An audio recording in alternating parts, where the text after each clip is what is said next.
Why do shoelaces get untied? Most people tie their shoes in one of two ways, the reef knot or the granny knot. The direction the shoelace is tied in determines the result of the knot.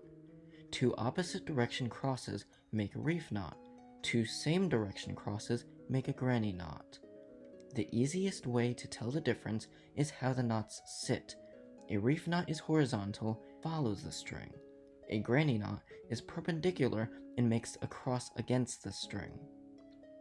Granny knots are weak and prone to slipping when pulled on. However, a reef knot just gets tighter and tighter when pulled on. Just a very small difference in the knots can have a huge impact. Small differences in knots are really important. In fact, a whole field of mathematics is devoted just to finding the differences between knots. Knot theory.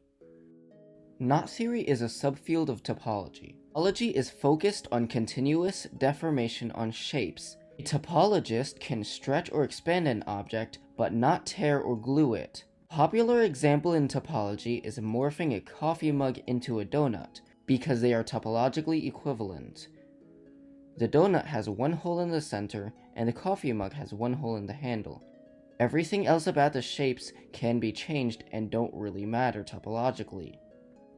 Instead of stretching or shrinking objects, knot theory is about moving mathematical knots.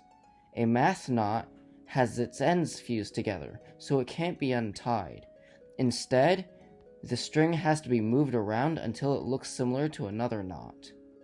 There are three types of moves that mathematicians can use to change a knot and still have it topologically equivalent. These are the three Riedmeister moves. You can twist or untwist, you can move strings over or off another, and you can move a string past a crossing.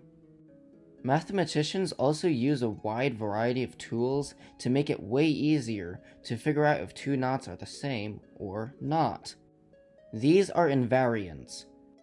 The same type of knot will always have the same result for a knot invariant.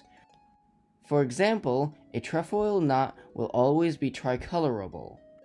Other knot invariants include the Jones polynomial and the Kaufman polynomial, which give unique polynomials to knots. Going back to shoelaces, Ian Fiegin invented the Ian knot, the world's fastest shoelace knot. Make two loops like this, pinch the strings through each other, and it's done!